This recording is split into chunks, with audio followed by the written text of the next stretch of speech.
સંવેદનાની પાંખો, દિવ્યાંગોના સપના સાકાર કરવા છે, આત્મનિર્ભરતાના દીપ પ્રગટાવવા છે.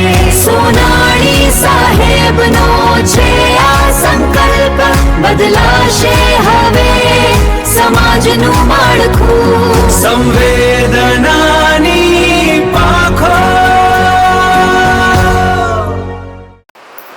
જય સ્વામિનારાયણ. મિત્રો, એક સંસ્કાર નગરી કહી શકાય, એમાંય ભાવેણાનું સંસ્કાર કેન્દ્ર કહી શકાય એવી સ્વામિનારાયણ ગુરુકુળ સંસ્થાની મુલાકાતે આજે આવવાનું થયું છે. સંવેદના સોસાયટીના ઉપક્રમ નિમિત્તે અહીંયા આવવાનું થયું છે. આ કેમ્પસનું પટ્ટાંગણ જ્યારે જોઈએ છે ત્યારે સાક્ષાત ભારતનો એ ભવ્ય વારસો એકવાર મનમાં ઉભરી આવે છે, યાદ આવે છે.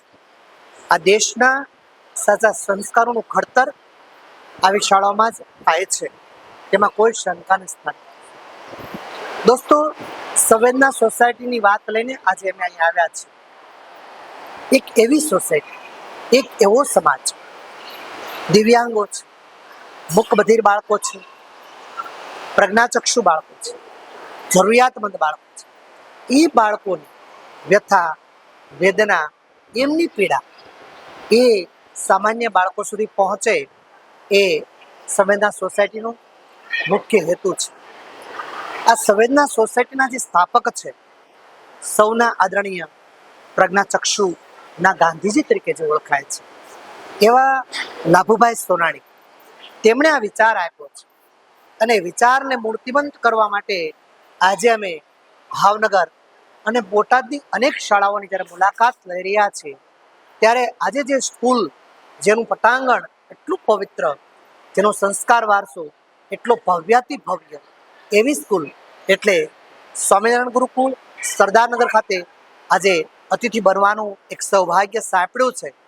ચાલો દોસ્તો, હું તમને આ શાળાના આચાર્યશ્રી, આ શાળાના કર્મઠ શિક્ષક મિત્રો અને આ શાળાના બાળ ઋષિમુનિઓની સાથે સંવેદનાનો સેતુ સધાય એ વાત લઈ અને આપણે તેને મળીએ છીએ, વિચાર વિમર્શ કરીએ છીએ અને આ નવા બીજનું વાવેતર કરીએ છીએ. આવો દોસ્તો, સ્વામિનારાયણ ગુરુકુળની અંદર આપ સૌનું સ્વાગત છે. જય સ્વામિનારાયણ. મારું નામ ડૉક્ટર નીતા શુક્લા છે. શ્રી સ્વામિનારાયણ હાઈસ્કૂલ ઉચ્ચતર માધ્યમિકમાં હું એક પ્રિન્સિપાલ તરીકે ફરજ બજાવું છું. શાળા છે એ સમાજની લઘુ આવૃત્તિ છે, એટલે સ્વાભાવિક છે કે જેવી શાળા હોય એવો જેનો સમાજ હોય. અને કોઠારી કમિશનનું એક બહુ જ પ્રખ્યાત વાક્ય છે કે ભારતનું ભાવિ તેના વર્ગખંડોમાં ઘડાઈ રહ્યું છે. એ અર્થમાં જો આપણે વાત કરીએ તો આવતીકાલનો જે નાગરિક છે એ શાળામાં જ તૈયાર થાય છે. એટલે સ્વાભાવિક છે, શાળાની ફરજ છે કે શાળાની જવાબદારી છે એ ઘણી બધી વધી જાય છે. કારણ કે આવતીકાલનો નાગરિક આદર્શ નાગરિક બને એ માટેના પ્રયત્નો શાળા, શિક્ષકો અને આચાર્ય આ બધાએ સાથે મળીને કરવાના છે. એટલે સ્વાભાવિક છે કે શાળા છે એ માત્ર ભણાવવા માટેનું જ કામ નથી કરતી, ભણાવવાની સાથે સાથે એ કેટલીક પ્રવૃત્તિઓ પણ કરાવે છે. અને આ પ્રવૃત્તિઓ કરાવવા પાછળનો એક આશય એવો પણ છે કે બાળકનો સર્વાંગી વિકાસ થાય. અને આ સર્વાંગી વિકાસ એવું જ્યારે આપણે કહીએ છીએ ત્યારે માત્ર બાળકનો શારીરિક, સામાજિક એવો જ વિકાસ થાય એટલું નહીં, પણ એની સાથે સાથે એનો સાંવેગિક વિકાસ થાય એ પણ એટલું જ જરૂરી છે. અને આ સાંવેગિક વિકાસ થાય એ માટે અમારી શાળામાં કેટલીક જુદી જુદી પ્રવૃત્તિઓ અમે કરાવીએ છીએ. અને આ પ્રવૃત્તિ અંતર્ગત અમે કેટલીક ભાવનગરની સામાજિક સંસ્થાઓ છે કે એ સંસ્થાઓમાં બાળકોને લઈ જઈએ છીએ, જેથી કરીને એ બાળકો છે એ આ બધી સંસ્થાઓથી પરિચિત થાય. જેમાંની એક શાળા એટલે અંકુર વિદ્યાલય, એવી જ રીતે અંધ ઉદ્યોગ શાળા છે, વૃદ્ધાશ્રમ છે, તાપીબાઈ વિકાસ ગૃહ છે. આ બધી જગ્યાએ અમે બાળકોને લઈ જઈએ છીએ એટલા માટે કે બાળક આ બધાને જુએ અને ખાસ કરીને દિવ્યાંગ બાળકો છે એ બાળકોની સાથે કેવું વર્તન કરવું, કેવી રીતે રહેવું, એ બાળકોની જે ખામી છે પણ છતાં આ બાળકો છે સમાજનો એક મહત્વપૂર્ણ હિસ્સો છે. એટલે સ્વાભાવિક છે કે આ બાળકોની સાથે આ બાળકો છે એ સમાજ સાથે સારી રીતે અનુકૂલન સાધી શકે એ પણ જરૂરી છે. અને બાળકોનો સામાજિક સાંવેગિક વિકાસ થાય તો ખૂબ જરૂરી છે. કારણ કે અત્યારે આપણે જોઈ રહ્યા છીએ કે બાળકમાં આમ સમાજમાં જોઈએ છીએ ને તો સંવેદના મરી પરવારી છે એવું લાગે છે આપણને. કારણ કે આપણે રોજબરોજ આપણી આજુબાજુમાં બનતી ઘટના, આપણે ન્યૂઝપેપર વાંચીએ છીએ કે પછી આપણે ટેલિવિઝન પર ન્યૂઝ જોઈએ છીએ. આ બધામાં આપણે એવું જોઈએ છીએ કે ક્યાંક ને ક્યાંક એવું બને છે કે કોઈ શાળામાં ભણતું બાળક છે એના મિત્રની પર છરી મારીને હત્યા કરી નાખે છે. કે પછી માતા છે, આપણે કહેવત છે કે માતા ક્યારેય કુમાતા ન થાય, પણ છતાં એવી માતાઓ પણ છે કે જે એના પ્રેમી સાથે જવા માટે થઈને એના પતિ અને બાળકની હત્યા કરી નાખે છે. હજી હમણાંનો તાજેતરનો કિસ્સો આપણે જોઈએ તો સિયાનો જે કિસ્સો છે કે જેમાં એ દીકરીની સગાઈ થઈ અને ત્યાર પછી એમને એની સાથે મેરેજ નહોતા કરવા તો એ છોકરાની પણ એણે એના પ્રેમી સાથે મળીને હત્યા કરી. તો અહીંયા ક્યાંક ને ક્યાંક આપણને એવું લાગે છે કે આ સંવેદના મરી પરવારી છે. કારણ કે કોઈ માણસ બીજા માણસને મારી નાખતા પણ અચકાતું નથી, એટલે સ્વાભાવિક છે કે આ સંવેદના મરી પરવારી એવું લાગે છે. તો આ બાળકોમાં આ સંવેદના જાગે, સંવેદના જન્મે, એ હેતુથી જ અમારી સ્કૂલ છે એ સંવેદના સોસાયટી સાથે જોડાઈને પ્રયત્ન કરે છે.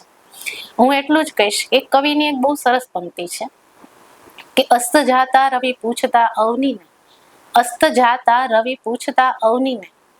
રવિ એટલે સૂર્ય. સૂર્ય જ્યારે અસ્ત થાય છે ત્યારે પૃથ્વીને પૂછે છે કે સારશે કોણ કર્તવ્ય મારે. એટલે કે હું જ્યારે અસ્ત થઈ જઈશ, મારો સૂર્યાસ્ત થાય છે, પછી આ બધી જગ્યાએ અંધકાર છવાઈ જશે, તો આ મારું જે કર્તવ્ય છે એ કોણ સારશે. તો એ સમયે કોળિયું એક માટી તણું એક ખૂણેથી બોલ્યું કે જેટલી ત્રેવડ મારી પ્રભુ એટલું કરીશ હું. કહેવાનું તાત્પર્ય એટલું છે કે આપણે સૂર્ય ન બની શકીએ તો કંઈ નહીં, પણ આ સંવેદના સોસાયટી સાથે બનીને આપણે કોળિયા જેવું કાર્ય, એટલે કોળિયું જેમ પ્રકાશ ફેલાવે છે એ અર્થમાં આપણે પણ આ સંવેદના સોસાયટી સાથે જોડાઈને જો ક્યાંક ને ક્યાંક આપણે સમાજને મદદરૂપ થઈએ અને બાળકોમાં સંવેદના જન્માવવા માટે આપણે કંઈક કરી શકીએ તો એ એટલું જ ઉત્તમ કાર્ય ગણાશે. જય સ્વામિનારાયણ. મારું નામ ભૂમિ દિનેશ ચંદ્ર શાહ છે. હું 19 વર્ષથી આ સંસ્થામાં કાર્યરત શિક્ષક છું. અમારી શાળામાં સહઅભ્યાસક પ્રવૃત્તિઓ તો ખૂબ સારી રીતે ચાલે છે અને શૈક્ષણિક સંસ્થા તરીકે અમારી શાળા નામાંકિત શાળા છે જ. આજે એક વાત કરવાની છે સંવેદના સોસાયટીની.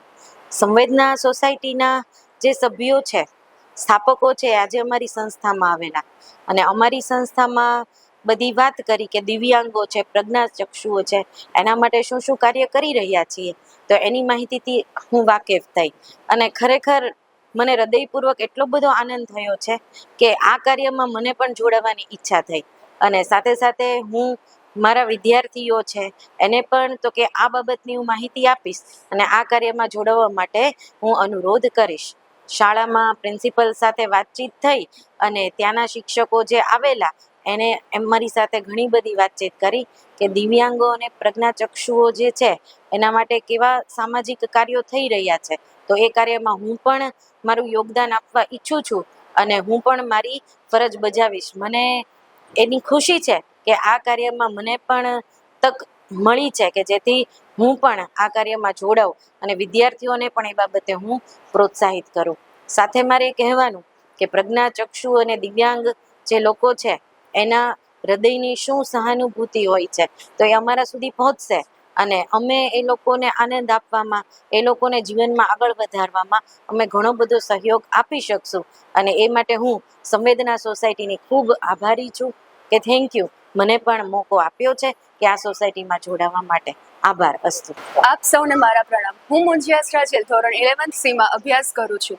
થોડા દિવસો પહેલા અમારી શાળામાં ભાવનગરની સંવેદના સોસાયટીના સાહેબો આવ્યા હતા. ત્યારે અમારા આચાર્યશ્રીએ તેઓનો પરિચય આપ્યો હતો. સંવેદના સોસાયટીના સાહેબોએ સંવેદના સોસાયટીના કાર્ય વિશે જે વાતો કરી હતી તે મને ખૂબ જ પસંદ આવી હતી. અત્યાર પહેલા મેં એમ વાતો ક્યારેય સાંભળી ન હતી. દિવ્યાંગો, પ્રજ્ઞાચક્ષુ અને જરૂરિયાતમંદ બાળકો માટેની જે આપણી ફરજ છે તે માટેની જે કંઈ પણ વાતો થઈ તે મને ખૂબ જ ગમી હતી અને એ વાતો મને ગળે ઉતરી ગઈ છે. હું વચન આપું છું કે જીવનના તમામ ક્ષેત્રે મારાથી શક્ય હશે તેટલી મદદ કરવા હું પ્રયત્નો કરીશ અને ભાવનગરની સંવેદના સોસાયટી શાળા સમિતિનું ગૌરવ બનવા પ્રયત્નો કરીશ. Thank you.